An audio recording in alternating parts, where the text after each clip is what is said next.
Witam Was, bliźnięta, w Waszym czytaniu na zimę. Nazywam się Izabela Kiełbowska i przygotowałam dla Was rozkład na całą porę roku. Zapraszam Was do słuchania, oglądania, dzielenia się treścią, polubiania, subskrypcji.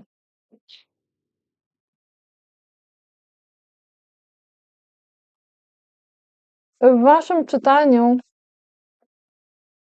karty ułożyły się dość nietypowo, w nietypowym kształcie. Także może się okazać, że w zimie coś nabierze jakiegoś takiego nietypowego dla Was kształtu.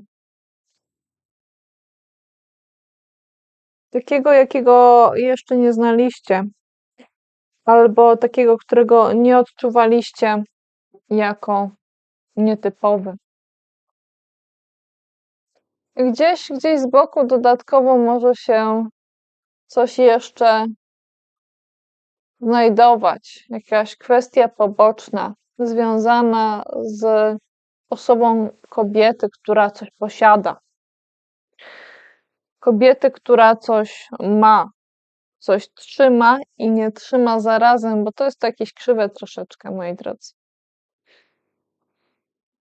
Mam też dla Was dwie karty z takiej ziołowej talii, już wylosowane, ale odłożyłam je tu trochę tak na bok.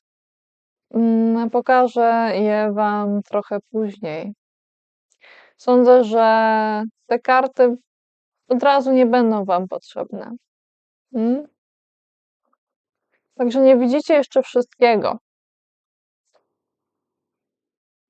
I nie widzicie wszystkiego w autentycznych barwach. Światło może być zmienione. Może być Wam trudno się rozeznać w sytuacji, w szczegółach, w godzinach, w czasie. Możecie określić tylko jakieś prawdopodobieństwo, ale stwierdzić faktów tak nie do końca. Możecie mieć problem, żeby sprawdzić niektóre rzeczy, bo możecie nie mieć dostępu do tego, takiej, po prostu nie mieć możliwości sprawdzenia. Możecie też nie mieć do czegoś dostępu, na przykład byście mieli coś sprawdzić i potrzebowalibyście na przykład jakiegoś hasła, czy jakiegoś pozwolenia, czy coś w tym rodzaju. Ale nie bardzo możecie, nie macie jak i pozostajecie w pewnej niepewności co do niektórych kwestii. Możecie tylko przypuszczać.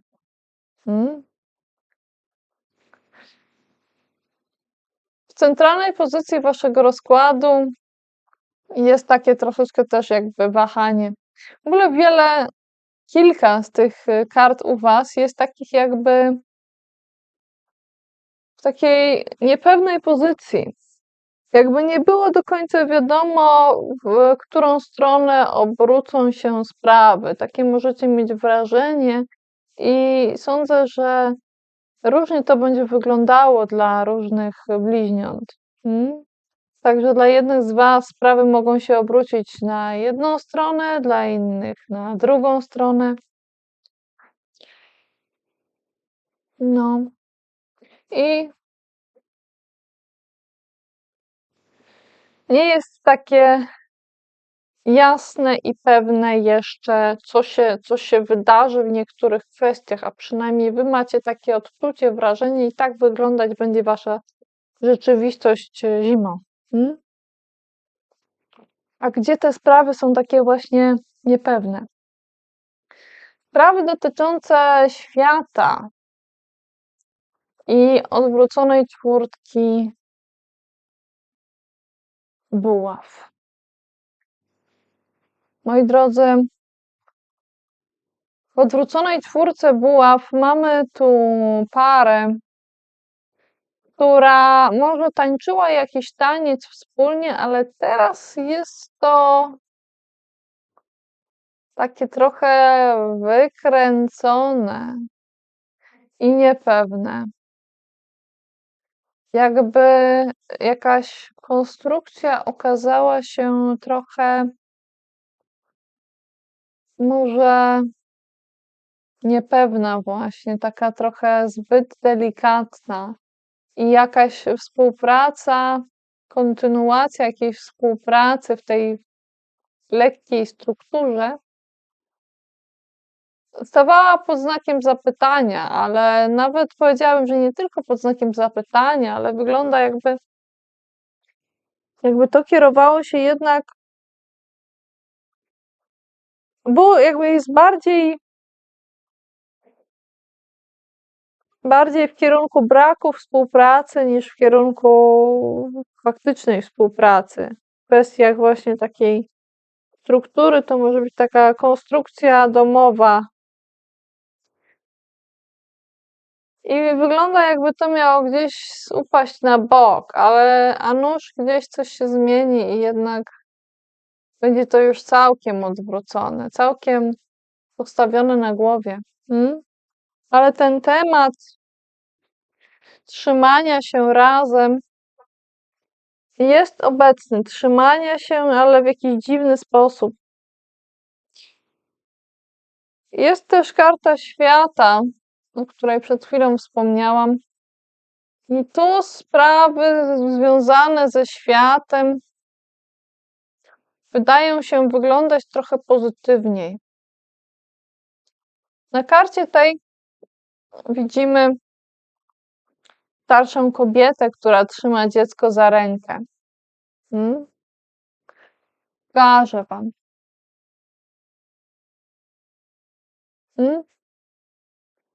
Troszeczkę może jest to dla was przyciemniony obraz. Ja może widzę trochę więcej. Ale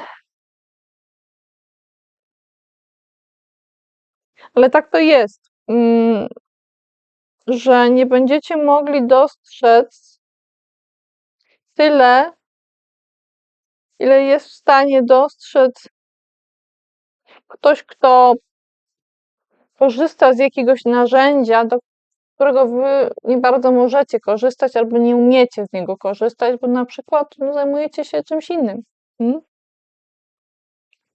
Możecie nie mieć do czegoś dostępu i nie mieć wszystkich informacji, podczas gdy ktoś inny będzie je miał. I to może jakby blokować wasz dostęp do świata.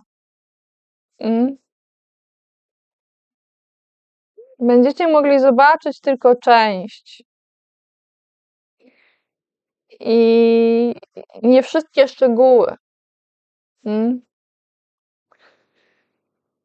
W tym świecie orientuje się ta starsza kobieta, która trzyma chłopca za rękę. To może być osoba, która będzie jakby na pierwszym planie w waszym życiu, w waszym świecie zimą. Ta kobieta i ten chłopiec. I ta kobieta stoi prosto. To jest taka osoba, która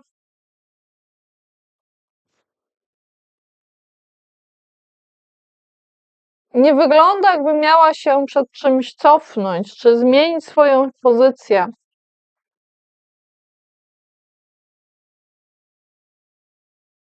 Ten chłopiec stoi tutaj posłusznie i możecie się spodziewać tego, że tak będzie stał. Jest tu również takie drzewo młodsze i drzewo starsze. W waszym świecie widać połączenie tego,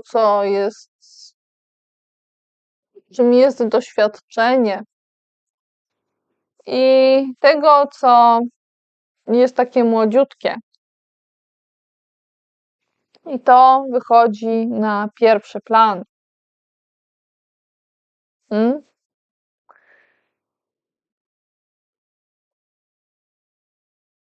Ale u podstaw jest ktoś zupełnie inny. U podstaw możecie znaleźć osobę, która ma w sobie dużo emocji, ale może nad nimi do końca nie panować. Mm.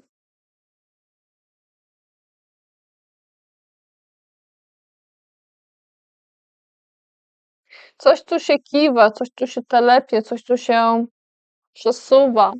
Jakby na tym tronie.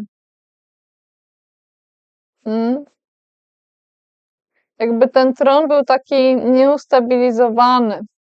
Jakby ktoś nie miał do końca poczucia, że jest w stanie panować nad swoimi emocjami i emocjami innych, bo sądzę, że ten człowiek tutaj chce panować także nad cudzymi emocjami. Tu nawet może być pewna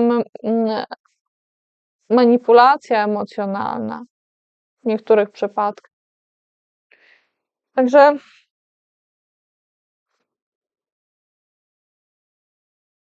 ta postać będzie dla was ważna zimą. Ktoś, kto koniecznie chce mieć wpływ.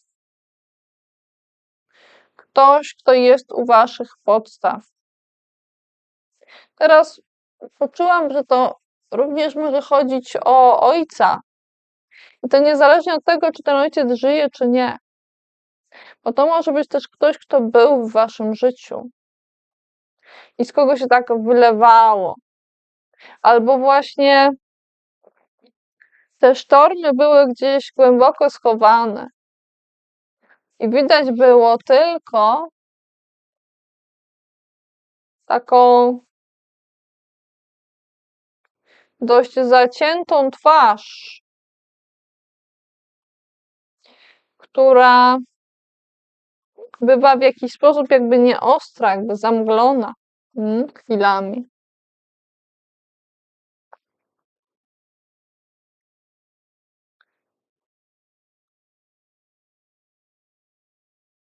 I to jest wasza podstawa tutaj. Będziecie musieli wrócić do tych spraw emocjonalnych, bo to tu jest i nie uciekniecie przed tym.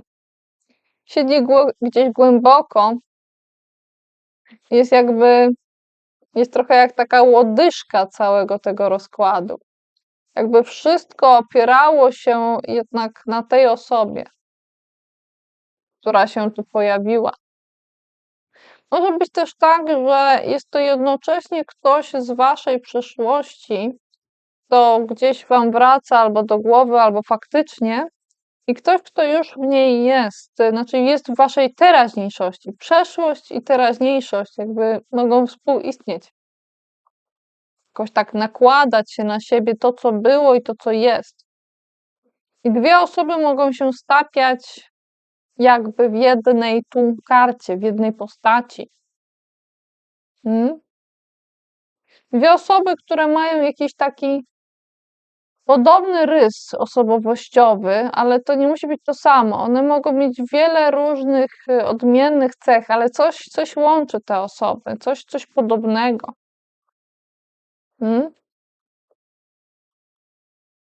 Także możecie się temu przyjrzeć. Ja bym się chciała dowiedzieć czegoś jeszcze o tym człowieku.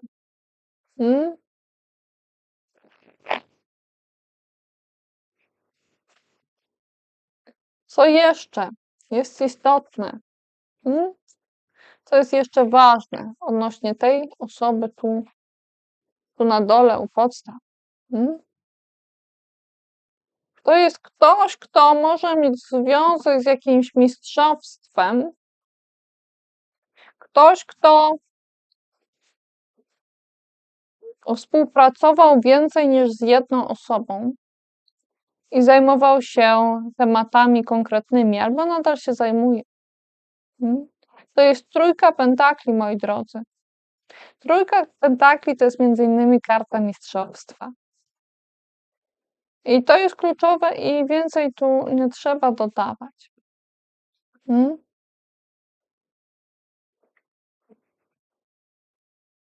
Nad tym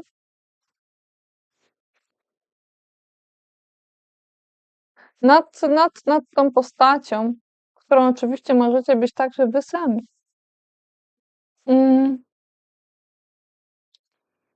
Jest jakby niezakończona żałoba. Jakby jeszcze ktoś nie mógł do końca wyjść z jakiegoś pożegnania. Ale był tego bliski.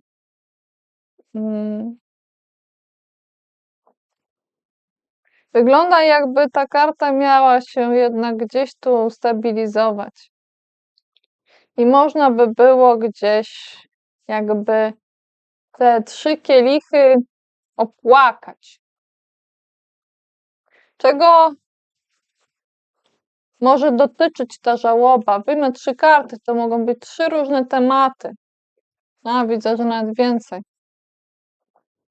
Dwie są tu połączone. Ale mogą być jeszcze 2 inne tematy. Żałoba może dotyczyć jakichś kłótni. I to kłótni ostrych, bardzo zajadłych na słowa z osobą, która jest trochę jak wojownik w swoim działaniu. Tu gdzieś są ostre cięcia, jakby argumenty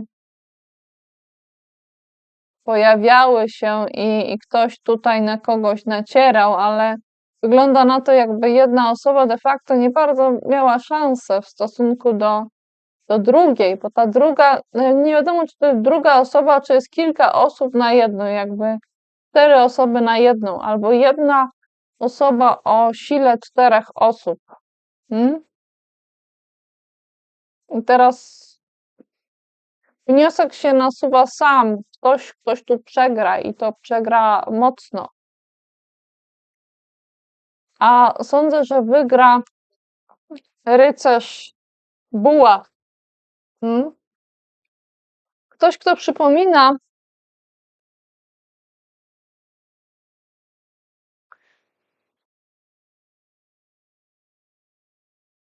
właśnie takiego wojownika, który może w każdym momencie skoczyć i działać.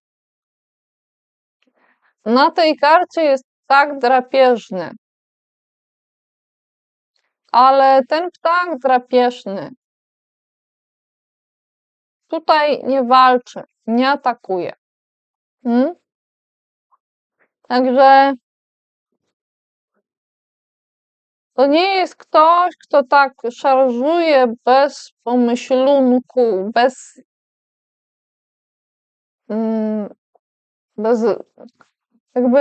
zastanowienia się żadnego.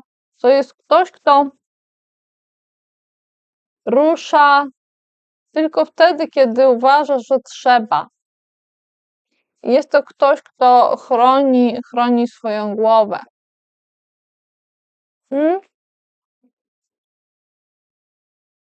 I to może być ktoś, kto ma dobry wzrok, a jak nie ma dobrego wzroku, to przynajmniej jakby takie miał ostre spojrzenie.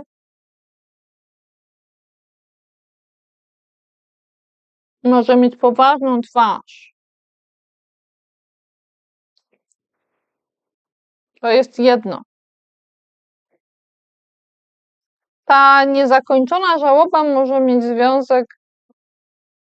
Wybaczcie, że tak może mało optymistycznie na razie. Może mieć związek również z jakąś iluzją. Iluzją uczuciową. Jakby ktoś postawił wszystko na jedną kartę i nagle okazało się, że właściwie większość z tego to są takie jakby tylko rysunki. i nic więcej. I to trzeba by jakoś opłakać. I jeszcze odwrócona trójka kielichów. Jakieś sprawy potrójne. Jakby 3 elementy emocjonalne. I coś chlupotało w emocjach. Coś chlupotało między więcej niż 2 między więcej niż 2 osobami. Prawdopodobnie między 3 najbardziej. Może być też tak, że wy widzieliście, jak to chlupocze między tymi ludźmi. Jakby to chlupotanie, jakby ono się gdzieś zakończyło i w tym momencie te 3 kielichy gdzieś tutaj teraz leżą.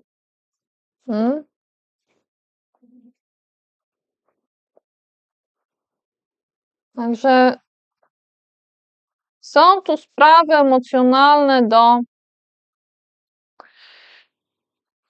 do przerobienia, do przeżycia, do przeczucia.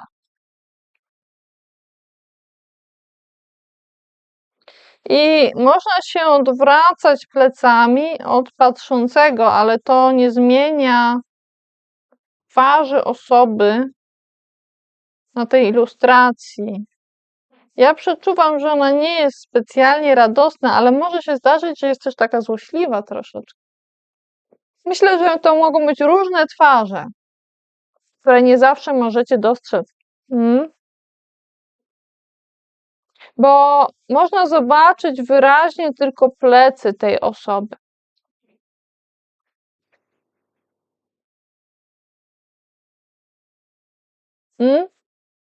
Może być też tak, że tego i wy nie możecie dostrzec.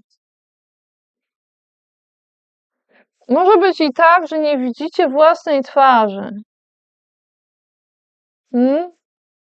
Jak wygląda wasza twarz? Może trzeba by było obejrzeć, jak ona wygląda w tych emocjach. Może to wam troszeczkę coś rozjaśni jeszcze. Mam ochotę teraz tę kartę zabrać stąd i przełożyć gdzieś na bok. Jakby to mogło pomóc jakby wyciągnąć ten temat z całego tego rozkładu. Są tu jeszcze 2 elementy tutaj poboczne, które otaczają tę żałobę, którą ja tu na razie jeszcze dorzucę z powrotem. Ona może minąć, jakby wrócić jeszcze. To tak jakby nie jest temat do końca zakończony.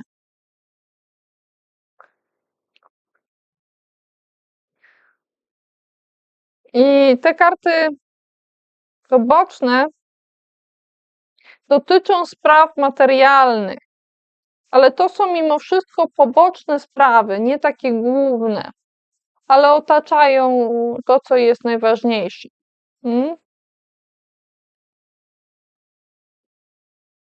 W waszym życiu jest ktoś, kto działa i działa konkretnie. Ktoś, kto może nie porusza się zawsze jakoś szybko, a czasem może się wydawać, że stoi, czy nawet całkiem stać, ale cały czas jakby ma na uwadze sprawy materialne i jest w stanie z tymi sprawami materialnymi działać. I trzymać też może jakąś wartość, coś, co jest jakby zawiera się w jakimś jednym kręgu i jakimś takim, który może utrzymać. Coś trzyma, co uważa, że jest wartościowe. I mimo, że jest to jakby taka ciężka, potężna dość wartość, to trzyma to z dużą swobodą. Moi drodzy, spójrzcie. Czy wy widzicie, że Tu jest taka moneta duża. Tak jakbym ja trzymała coś naprawdę przynajmniej no, jakoś takiego mniej więcej.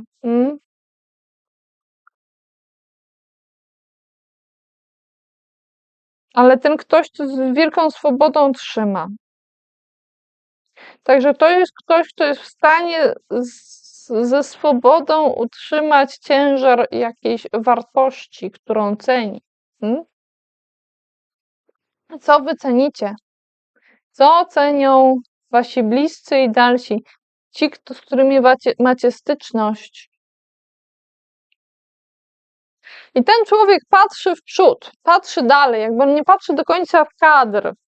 Nie patrzy na was, nie patrzy na wiele rzeczy, na wiele spraw. Teraz mam już takie poczucie, że podczas tego nagrania jakbym miała problem, żeby was spojrzeć prosto w kamerę. Jakby ktoś patrzył w różne inne miejsca, ale nie na tych, którzy patrzą. Patrzy w przód, patrzy w przyszłość, patrzy na to, co ma być dalej, na to, co chce, żeby było dalej. Wybiera swoją drogę. To nie jest nieświadomy wybór. Tu jest podniesiona przyłbica. Ten człowiek nie jest ślepy. Ten człowiek wybiera swoją drogę. Rusza tam, gdzie chce. Ze swoją wartością. To jest bardzo pozytywne. To jest silna karta. Ja ją lubię, przyznam wam.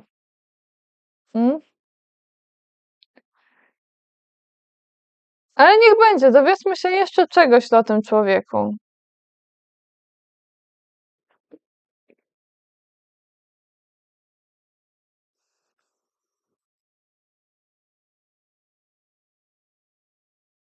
To jest ktoś, kto może mieć w sobie coś z jakiegoś jakby kota.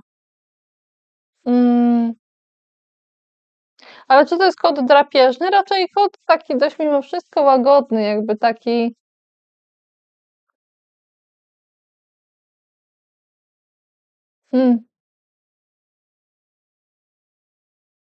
Jakby taki trochę może ugłaskany kot, bym powiedziała. I to może być jakiś taki kot, który ma związek z jakąś formą duchowości może. Bo to jest ten kot jakby był doczepiony i on przedstawiał papieżycę, czyli jakby taką arcykapłankę, osobę taką, która ma w sobie trochę duchowości, ale to może być taka osoba, która nie jest dostępna dla wszystkich. Ona może być w jakimś sensie niedotykalna. Nie każdy może mieć styczność z kapłanką. Ale ten kot jakby ma jakiś związek z tą kapłanką, jest jakby coś tutaj się łączy.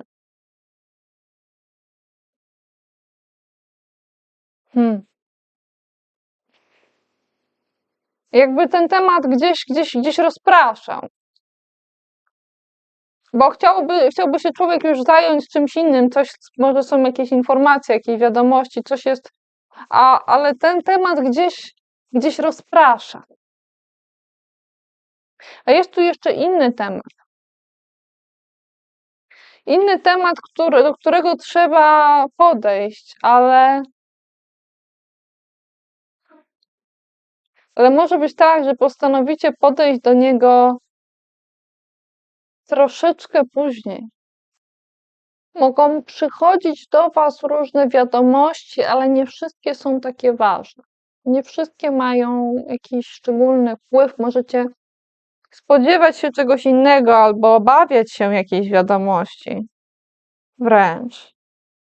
Ale to właśnie to, czego się spodziewacie albo obawiacie, to może nie przyjść, więc może trzeba by spróbować podejść do tego może trochę spokojniej. Ja spróbuję mi coś powiedzieć, że z pewnym dystansem. Czasem łatwiej powiedzieć, trudniej zrobić. Choć to trochę zależy od tego, jak tam reszta elementów w waszym horoskopie, bo bliźniętom to akurat wam to może jak się skupicie, znaczy jak będziecie mieli kilka innych tematów, którymi możecie się zająć, to może tam wam coś odpłynie gdzieś tam, albo odleci wam coś tam w tym momencie. Więc może wam sprzyjać rozproszenie. Ale prędzej czy później będziecie musieli się zająć tematem 9 denarów, w której znajdujemy brak takiego samostanowienia. To nie jest osoba, która czuje się swobodnie w swojej przestrzeni. To jest ktoś, kto może być, teraz do mnie przychodzi, ktoś, kto może być zależny. Zależny od czegoś, zależny od kogoś, od czego albo od kogo, na przykład. Albo nie na przykład, tylko po prostu poproszę o dodatkową informację odnośnie tej zależności.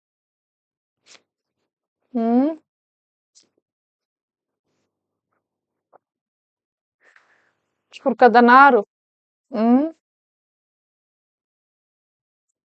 I to taka niezaładna ta 4 denarów. Ktoś tutaj wymachuje rękami, robiąc jakby taki pokaz, a ktoś inny trzyma wszystko tak bardzo, bardzo ściskając i nie chcąc nic puścić. W 4 denarów zwykle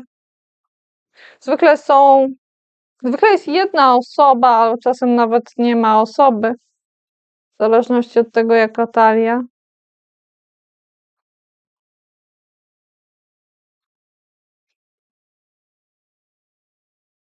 Teraz zauważyłam w tej talii, w tej karcie już, że jakby ta osoba, która tak wymachuje rękoma, chcąc pokazać, że właściwie to ona nic nie trzyma, to ta osoba wygląda, jakby miała 3 ręce. Czy jest tu ktoś jeszcze, kto próbuje wpłynąć na tę postać, która wszystko trzyma? I takie mam odczucie, że ta osoba, która wszystko trzyma, jest jednak trochę tak jakby przerażona tym, że widzi tę kolejną rękę, bo nie wiadomo, skąd ta ręka się bierze. I robi się to takie trochę pokręcone. Jeszcze widzę, że jest tu jakiś płomień blisko tego. Jakby robiło się gorąco. Jakby ta postać, która nie trzyma, nie posiada za bardzo, prawie jakby się tej osoby palił grunt pod nogami. I ma ona w zębach taki zegarek na łańcuszku, jakby kończył się czas.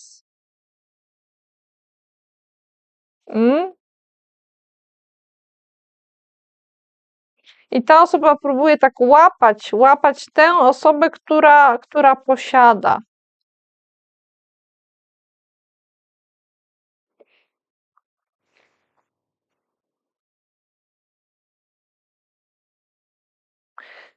Jest tu jakieś trzymanie, które nie jest harmonijne. To nie jest zgodne złączenie. To nie jest takie po prostu jakby wsparcie w potrzebie, tylko jest w tym dużo przedstawienia i sporo lęku. Dużo wymachiwania rękami. I to wymachiwanie rękami nie jest dla tej osoby, która trzyma, tylko dla tych innych, którzy jakby widzą tę sytuację z zewnątrz, jakby to było do pokazania innym.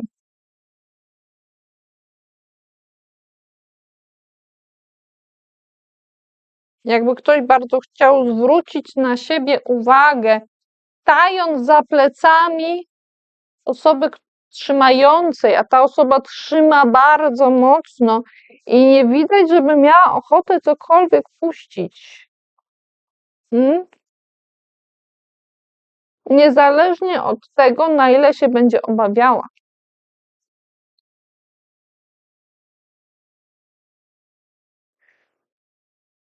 Nie czuję w tym momencie, żeby było jakieś super wyjście z tej sytuacji. Zastanawiam się, czy brać tu jakąś kartę na rozwiązanie tego, ale tak nie czuję, żeby samą tę czwórkę można było tak po prostu łatwo rozwiązać, ale może zobaczmy, co ewentualnie mogłoby trochę pomóc w sytuacji odwróconej dziewiątki denarów, gdzie tu ktoś nie bardzo się odnajduje w tym. Zobaczmy może to.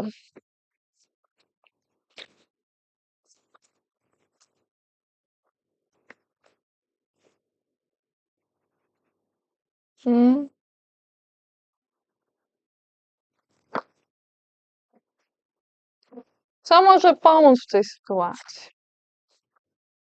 Moi drodzy, jakaś forma zakończenia i zamknięcia, które jest trochę jak śmierć.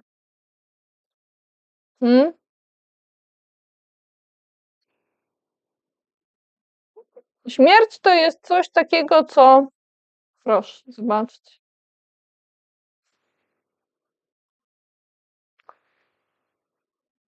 Co jest jednocześnie nieuchronne,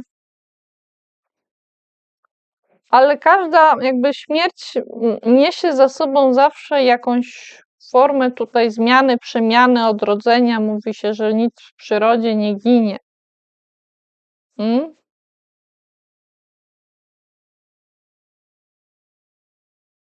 Więc tutaj ta przemiana, to zamknięcie, które będzie niejako bezpowrotne do tego, nie ma powrotu do tego, co było, to może być wsparciem w dziewiątce denarów. Nie ma co węszyć, teraz mi jeszcze do głowy przychodzi, bo to ktoś jakby nie miał nosa, jakby w tej sytuacji węszenie nic nie pomogło, bo tu ktoś nie jest w stanie nic wywęszyć, bo jakby nie ma organu, żeby to zrobić. Więc to nie pomoże. Samo zakończenie. Taka ta śmierć jest kolorowa.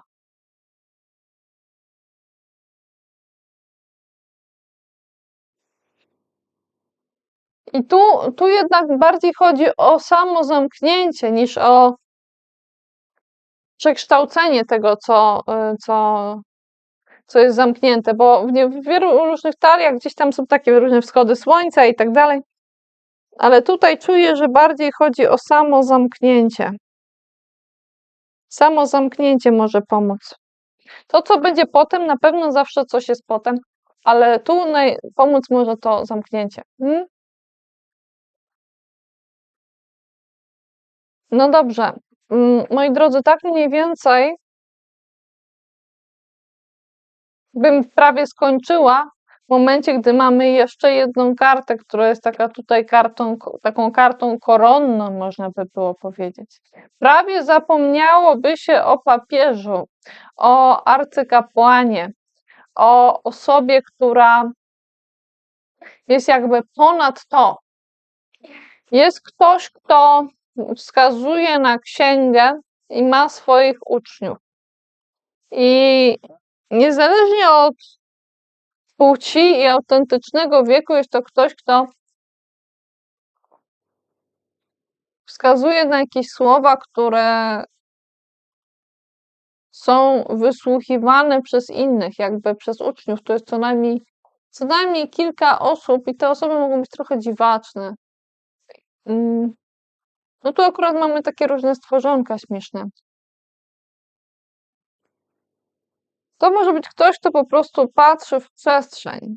Większe prawdopodobieństwo, że to będzie mężczyzna, albo ewentualnie kobieta, która będzie miała bardziej cechy, jakby miała jakieś takie cechy bardziej męskie w jakimś sensie, albo miała bardziej rys kapłana niż kapłanki. Czyli może ktoś, kto jakby bardziej wysuwał się na światło dzienne, mimo że jakby cały czas jest gdzieś trochę w mroku. Gdzieś jest schowany, bo ten arcykapłan to może czasem być trochę bardziej widoczny niż arcykapłanka. Jeszcze raz wam go pokażę.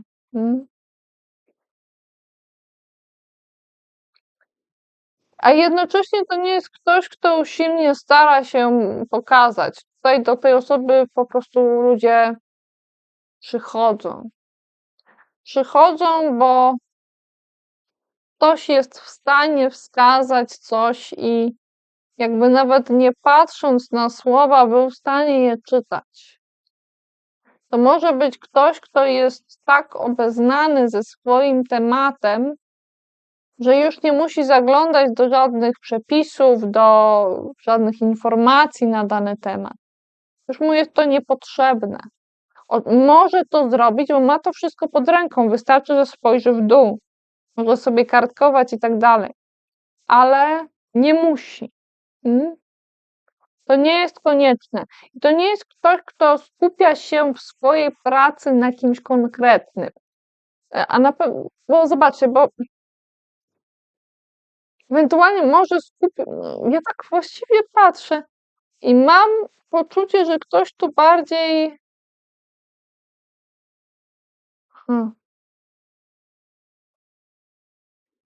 Początkowo miałam poczucie, że ktoś tu patrzy w przestrzeń, ale nie do końca. Jakby czasem patrzył w przestrzeń, a czasem patrzył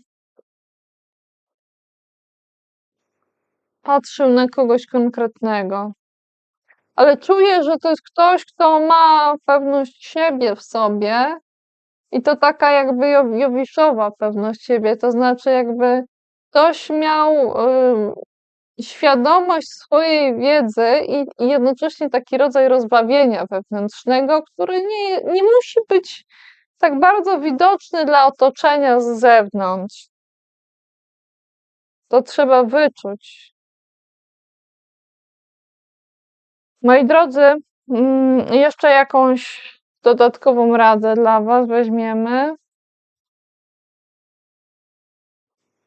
Proszę bardzo, 9 pentakli znowu wyskakuje, żeby skoncentrować się na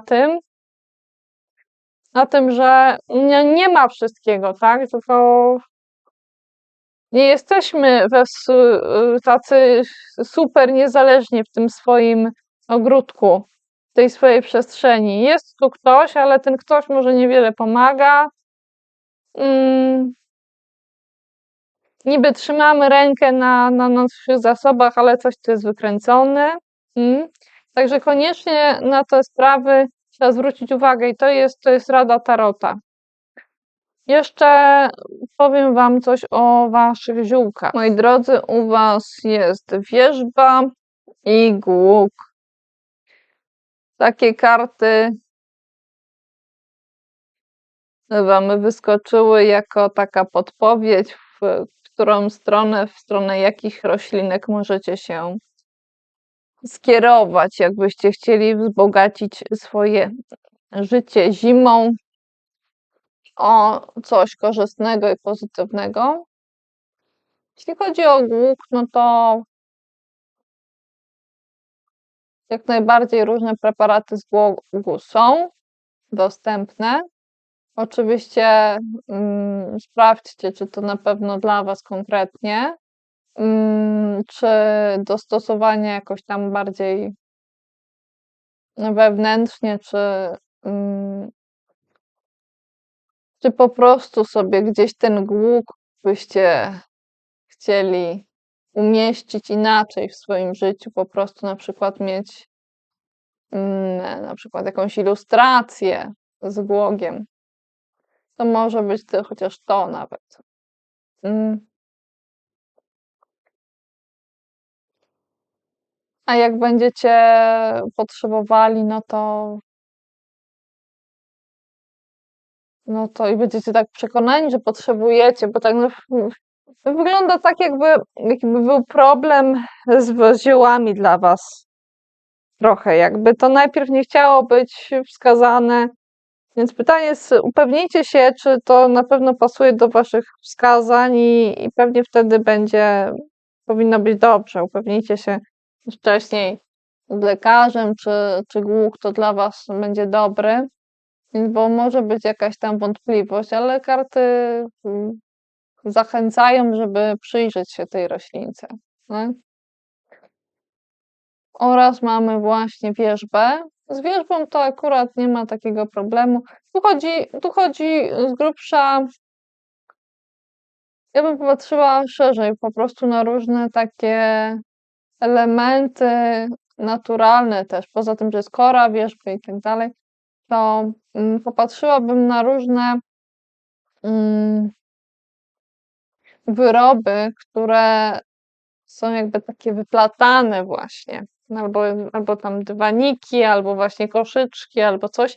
I może warto by było gdzieś skierować się w stronę jakiegoś rękodzieła. Teraz przychodzi mi do głowy jeszcze robienie na drutach.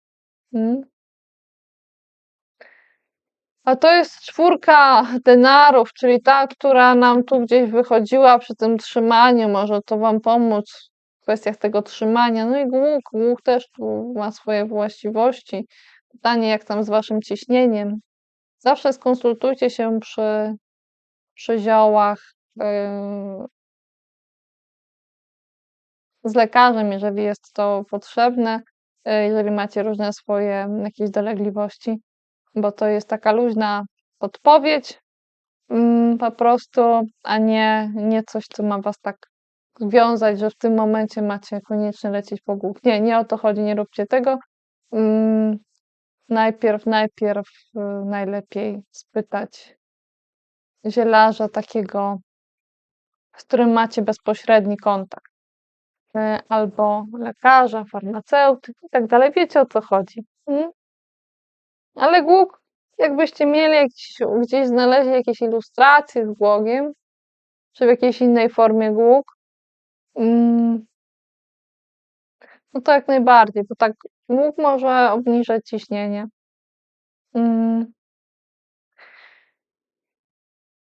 Mam tutaj pewne doświadczenia w tych kwestiach, ale nie będę tu tego rozwijać. Więc jeżeli macie ciśnienie wysokie, to może po prostu potrzebujecie czegoś, żeby trochę mniej nerwów było w was. To był czasem jakby tak mam teraz takie poczucie, czasem komuś tak gól skacze, jakby w tym momencie to nie jest to samo, ale by tak ciśnienie komuś wzrastało. I to nawet nie musi być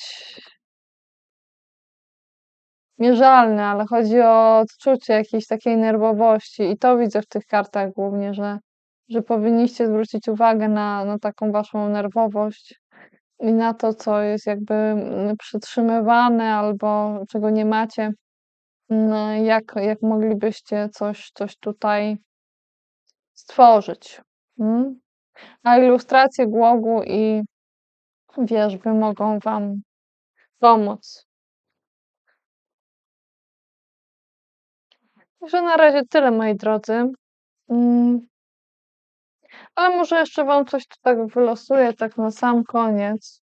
Dla tych, którzy jeszcze coś zostali tu,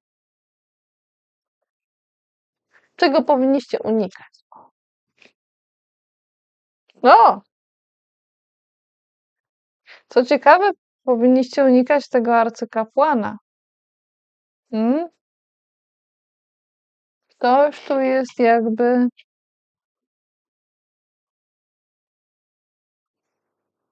bardzo trudny do rozpoznania.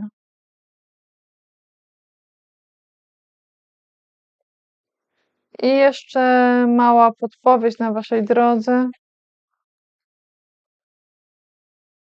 Znowu tym razem. Czwórka pentakli po raz kolejny. Te czwórki pentakli to po prostu was tu prześladują prawie w tym rozkładzie w różny sposób, ale podpowiedź jest taka, że należałoby coś puścić. Bo karta jest odwrócona. Jednak trzeba coś puścić. Tak, coś możecie sobie tutaj wypleść, ale puścić. Wszystkiego dobrego wam życzę. Cześć, pa.